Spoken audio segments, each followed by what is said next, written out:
Hello అండి, అందరికీ నమస్కారం. సమ్మర్ అయితే వచ్చేసింది కదా. ఎండలు బాగా ఎక్కువగా ఉన్నాయి కదండి. ఈ ఎండలకి ఫ్రిడ్జ్లో వాటర్ కంటే చల్లగా మట్టి కుండలో నీళ్లు తాగడం మన ఆరోగ్యానికి ఎంతో మంచిది కదా. అందుకని కుండలు అమ్మే షాప్ దగ్గరికి అయితే వెళ్ళామండి. ఇక్కడ నీళ్లు తాగే కుండతో పాటు వంట చేసుకునే పాత్రలు కూడా తీసుకున్నాము. అయితే కొత్తగా తీసుకున్న మట్టి కుండలను కానీ మట్టి పాత్రలను కానీ ఎలా సీజనింగ్ చేసుకోవాలి, అలాగే వాటిని ఉపయోగించిన తర్వాత ఎలా వాటిని క్లీన్ చేసుకోవాలి, ఎలా చేస్తే అవి పగలకుండా ఉంటాయి, ఇలాంటి టిప్స్తో ఈ వీడియోలో చాలా విషయాలు అయితే షేర్ చేయబోతున్నానండి. సో అందుకని వీడియో చివరి వరకు తప్పకుండా చూడండి. అలాగే మన ఛానల్ని ఇంకా ఎవరైనా సబ్స్క్రైబ్ చేసుకునే వాళ్ళు ఉంటే తప్పకుండా సబ్స్క్రైబ్ చేసుకోగలరండి. మట్టి కుండ మట్టి పాత్రలను కొనడానికి షాప్కి అయితే వచ్చానండి. ఇక్కడ చాలా రకాల మట్టి పాత్రలు అయితే ఉన్నాయి. ఇక్కడైతే నేను ఒక 15 లీటర్లు పట్టే మట్టి కుండనైతే సెలెక్ట్ చేసుకున్నానండి. సెలెక్ట్ చేసుకున్న తర్వాత ఇది బాగుందా లేదా, ఏమైనా లీక్ అవుతుందా అని షాప్ అతన్ని అయితే అడిగాను. ఆయన అయితే కుండను ఒకసారి ఇలా కొట్టి చూపించారు. ఈ విధమైన సౌండ్ వచ్చినట్లయితే కుండ బాగున్నట్లనే ఆయన చెప్పారండి.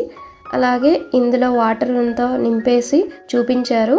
లీక్ అయితే ఎక్కడా లేదండి. సో అందుకని ఈ కుండను తీసి పక్కన పెట్టుకున్నాము. ఇంకా చాలా రోజుల నుండి అనుకుంటున్నానండి వంట చేసుకోవడానికి ఒక మట్టి పాత్ర తీసుకోవాలని. ఇందులో అయితే చాలా రకాలు ఉన్నాయండి. నాకైతే ఇలా వెడల్పుగా ఉన్నది కావాలని ఇది సెలెక్ట్ చేసుకున్నాను. ఇది కూడా ఏమైనా లీక్ అవుతుందేమని షాప్ అతన్ని అయితే అడిగాము. ఎలాంటి లీక్ కావట్లేదు, ఆయన చెక్ చేసి చూపించారు. అలాగే చాలా మందంగా కూడా ఉందండి. అలాగే క్రాక్స్ ఏమీ కూడా లేవు. దీనికి మూత అడిగాం కానీ ఆ సైజ్ అయితే ఇప్పుడు లేదని చెప్పారు. సో ఇంకా దీనితో పాటు ఒక చిన్న కుండను కూడా తీసుకున్నాను. ఇది పాలు తోడు పెట్టుకోవటానికి అందుకని తీసుకున్నాను. ఇది కూడా ఒకసారి చెక్ చేసి చూపించుకున్నాము. ఇక అన్నిటిని అయితే ప్యాక్ చేశారండి. మేము తీసుకున్న వస్తువులు 3 అవ్వటం వలన ఇంకా చిన్న మట్టి దీపాలు కూడా షాప్ అతనైతే ఇచ్చారండి. తర్వాత నేనైతే ఇలా చాక్ పీస్తో ఇంటి మార్కు వేసుకున్నాను. ఇలా వేసుకుని తీసుకురమ్మని చాలామంది చెప్తూ ఉంటారు కదా. మనం ఎప్పుడైనా ఒక్క మట్టి పాత్రని ఇంటికి తెచ్చుకోవాలి అనుకున్నప్పుడు, ఇంకా మిగతావి ఏవి అవసరం లేదనుకున్నప్పుడు మీరు ఇలా మార్కు వేసుకొని కానీ, లేదంటే ఏదైనా చిన్న రాయి కానీ, లేదంటే చిన్న మట్టి ప్రమిదనైనా దాంట్లో వేసుకొని తీసుకొని రమ్మని చెప్తూ ఉంటారు కదా. సో నేనైతే ఈ విధంగా మార్క్ చేసుకొని పెట్టుకున్నానండి. ఇంకా ఆ మట్టి పాత్రలు కొనేటప్పుడు అమావాస్య రోజు తీసుకోకూడదని కూడా షాప్ అతనైతే మాకు చెప్పారు. సో ఈ విధంగా మేమైతే మట్టి పాత్రలన్నీ తీసుకుని ఇంకా ఇంటికైతే తెచ్చుకున్నామండి. ఇక ఇంటికి తెచ్చుకున్న తర్వాత వీటిని ఎలా శుభ్రం చేసుకోవాలి, తర్వాత ఎలా యూస్ చేయాలి అనేది చూద్దామండి. కుండలను మొదటగా ఇలా నీటితో శుభ్రంగా కడగాలండి. తర్వాత కొబ్బరి పీచు తీసుకుని ఇలా కుండ లోపల బయట అంతా క్లీన్ చేసుకున్నానండి.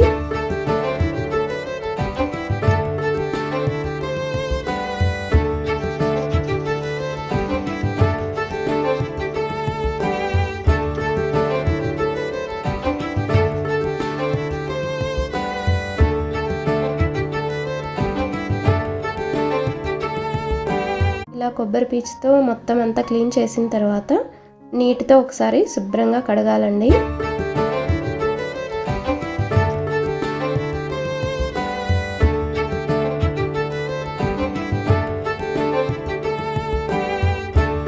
ఇలా అంతా శుభ్రం చేసుకున్న తర్వాత ఈ కుండలు పట్టేలాగా ఒక పెద్ద బకెట్ కానీ టబ్ కానీ తీసుకోవాలండి.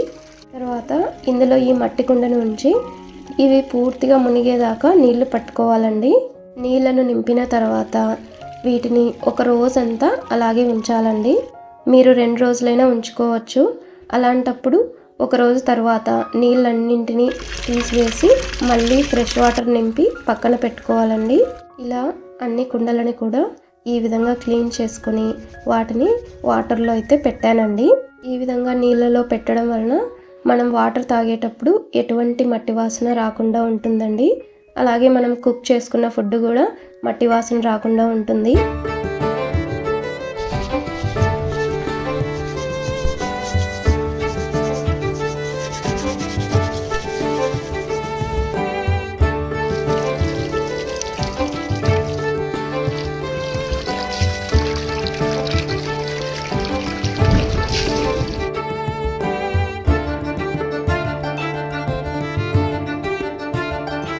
చూసారా, వాటర్లో పెట్టిన తర్వాత బబుల్స్ లాగా వస్తున్నాయండి.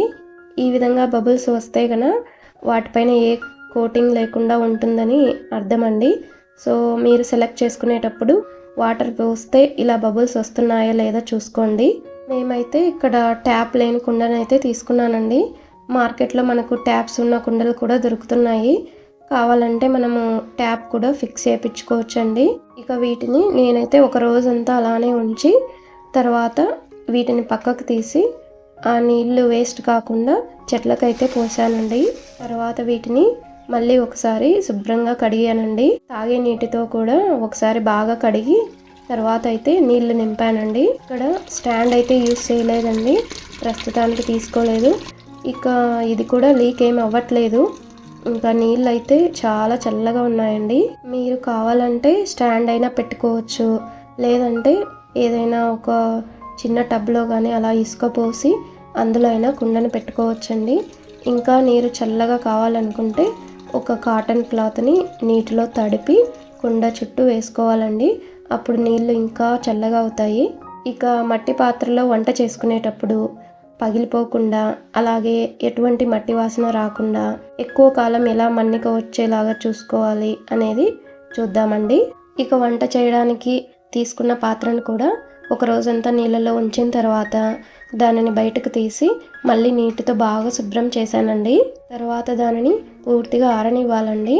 ఈ పాత్ర పూర్తిగా ఆరిన తర్వాత బియ్యం కడిగిన నీళ్లు ఇందులోకి పోసుకోవాలండి. ఇక దీన్ని స్టవ్ పై పెట్టుకొని చిన్న మంట పైన ఒక పొంగు వచ్చేంత వరకు ఉడికించాలండి. హై ఫ్లేమ్లో అస్సలు పెట్టకూడదండి. ఒకవేళ అలా పెట్టామంటే కుండ పగిలిపోయే ఛాన్స్ ఉందండి. ఇలా మనం బియ్యం నీళ్లు ఉడికించేటప్పుడు ఏమైనా క్రాక్స్ కానీ లేదంటే పగుళ్ళు కానీ ఏదైనా మీకు అనిపిస్తే వాడకుండా ఉండటమే మంచిదండి. ఈ విధంగా ఒక పొంగు వచ్చిన తర్వాత దీనిని పక్కకు తీసి పూర్తిగా చల్లారిన తర్వాత ఈ నీటిని పక్కకు వంపేసుకోవాలండి. తర్వాత ఒకసారి కొబ్బరి పీచుతో అంతా ఇలా రుద్దుకొని నీటితో శుభ్రంగా కడగాలండి. ఇంకా నీళ్లు ఏమీ లేకుండా ఒక పొడి బట్ట తీసుకొని కుండని మొత్తం తుడుచుకోవాలండి. తుడిచి బాగా ఆరనివ్వాలి. ఇది పూర్తిగా తేమ ఏమి లేకుండా చూసుకొని తర్వాత వంట నూనె వేసి ఈ విధంగా పాత్ర లోపల బయట అంతా పట్టించి ఒక 2-3 గంటలు ఎండలో ఎండబెట్టుకోవాలండి. ఇది మొత్తం ఆయిల్ అంతా పీల్చేసుకుంటుంది. ఇలా బాగా ఆరిన తర్వాత మళ్ళీ కూడా ఇంకొకసారి వంట నూనె వేసుకుని దానికి మళ్ళీ పట్టించి ఈ విధంగానే ఆరబెట్టుకోవాలి. ఈ విధంగా చేయడం వలన మనం కుక్ చేసుకున్న ఫుడ్ మట్టి వాసన రాకుండా ఉంటుంది. అలాగే పాత్ర కూడా ఎక్కువ రోజులు మన్నిక వస్తుందండి. ఇక మనం వంట చేయడానికి ఉపయోగించేటప్పుడు పాత్రని ఎక్కువ మంట పైన పెట్టి కుక్ చేసుకోకూడదు. అలాగే పాత్ర బాగా వేడైన తర్వాత నూనె పోయకూడదండి. పాత్ర ఎక్కువ వేడెక్కకుండా ఉన్నప్పుడే నూనె వేసుకొని తర్వాత మనం కుక్ చేసుకోవాలి. ఈ విధంగా మనం జాగ్రత్తలు తీసుకుంటూ వంట చేసుకోవాలండి. ఇక ఇప్పుడు మనం వంట చేసుకోవడానికైతే పాత్ర రెడీ అయిందండి. వారానికి ఒక్కసారైనా 1 గంట పాటు ఎండలో వీటిని ఉంచాలండి.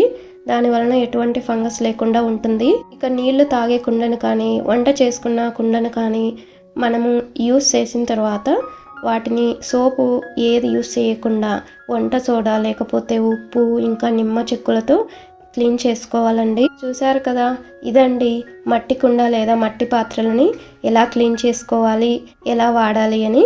ఈ ఇన్ఫర్మేషన్ మీకు యూజ్ఫుల్ అవుతుందని అనుకుంటున్నాను. ఇంకా మీకు ఏమైనా తెలిసిన టిప్స్ ఉంటే కమెంట్ రూపంలో తెలపగలరండి. అలాగే మన ఛానల్ని సబ్స్క్రైబ్ చేసుకోగలరండి. ఈ వీడియో మీకు నచ్చితే లైక్, షేర్ చేయండి.